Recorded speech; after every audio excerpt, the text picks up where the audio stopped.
buhay at magandang araw po sa inyong lahat. Nandito po kami ngayon sa Australia. New South Wales. No? Kanina dinaanan namin yung Canberra. So dalawang state na yung aming napupuntahan. Siguro po kilala nyo yung aming piloto ngayon. Pilot, bodyguard. Siyempre siya yung aming host. Tapos ano pa ba? Tour guide. Foreign one. Okay, yan po siya. Medyo concentrate muna ngayon sa pagmamaneho pababa. Palusong kami. Ayan. Kaway ka nga dyan, pare. Ayun. Jess Garcia, RH19. Alright? Papakita ko naman ngayon dito sa likod. Hop! Si Yusek Bobby Reco Hermoso. At ayan, yung beautiful wife, kumare namin, Mari Melda. Ang sarap magluto, grabe. Sabaw pa lang ulam na. So kasi sa mga gusto pong dyan sa Pilipinas, sa mga gusto pong ayan, sinigang, nako. At saka may negosyo sa kumare namin dyan eh. Stylist. Ay, stylist. Anong sa Makati, pare? Pasig. Ano? 6th Avenue. Ayun. Anong pangalan ng piyesta natin doon, pare? Like and share na lang po ang aming stylish and hair sa Ayun. Okay. hair and nails. Ayun. Punta po kayo doon. Alright. So yung mga followers po ng yung Magsasaka Reporter, ha? Pag malapit kayo dyan sa area yan, ay sabihin nyo yung pangalan ko, Merlyson. May discount kayo. Okay, ayun sa business ko nandun sa likod eh. Okay, papakita ko yung dinadaanan namin ngayon. Alright. So yan, tingnan nyo po yung aming dinadaanan ngayon. Di ba? Ang ganda po. Alright. Ang temperatura ngayon dito 6 degrees.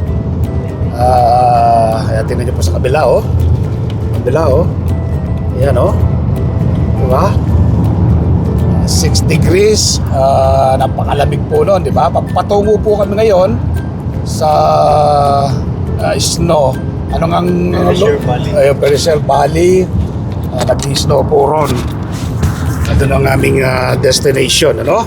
Second day namin ngayon dito sa Australia. Natin na yung dinadaan namin, ang ganda, di po ba?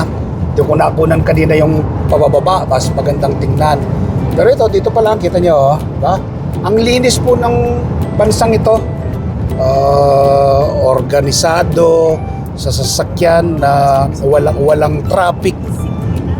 Disiplinado, yung mga tao. Tapos siyempre, yung isa sa mga paborito ko, pag sa larangan ng agrikultura, tinitingnan ko yung mga produce nila ditong gulay. Tanim nila, ay, ang lalaki, jumbo. Kaya namalengke kami kahapon. Yung labanos, isipin nyo yung labanos nila, 2 kilo siguro. May git pa. Yung mga repolyo, 3, yung ulo ko, tatlong ganun. Yung kanilang mga repolyo, kanilang mga talong. Ay, yung nilutong sinigang ng aming kumare Melda kagabi, sinigang, sinaugan niya ng talong. Ay, 1 piraso lang yata yung talong na yung bare. Napuno yung sinigang natin, ano? So, sabaw pa lang, ulam na. So, habang sineshare ko lang po sa inyo yung aming karanasan, experience, ano? So, stay tuned lang po kayo at dadalhin namin kayo sa mga tourist destination dito sa Australia. So, yan. Ito, bundok dito sa amin. Dito yung aming sa kabila. Ayan, bundok-bundok po dyan. Ayan. Sa right side. Dito po, dito right hand drive. Maninibago ka kung ikaw ay hawak agad ng manibel dito. Magpaturo ka muna sa mga eksperto. Siyempre, ang expert dyan, aming kumpare. Si paring Bobby, nag-experience na siya. Ako hindi pa eh. Sabi ko, pare, pag pinahawak po sa akin manibela, dapat yung diretso lang, ha? Diretso lang yung kalsada.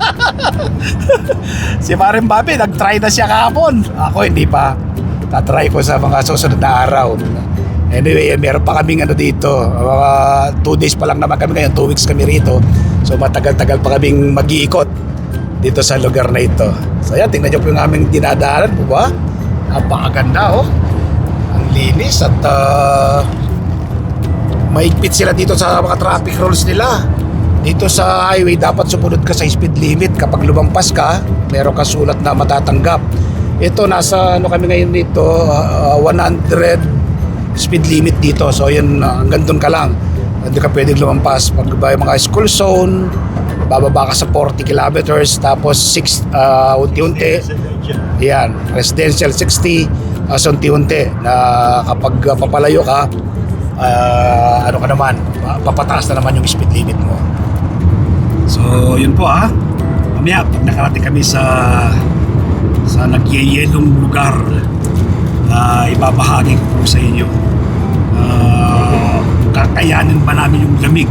Itong pong suot namin na to, kakayanin na ba? Sabi ni Paring Bobby ko kanina, sabi ni Paring Bobby ko kanina, pag hindi ko kinaya ang lamig, sasakyan na lang ako pare. Pero kakayanin yan.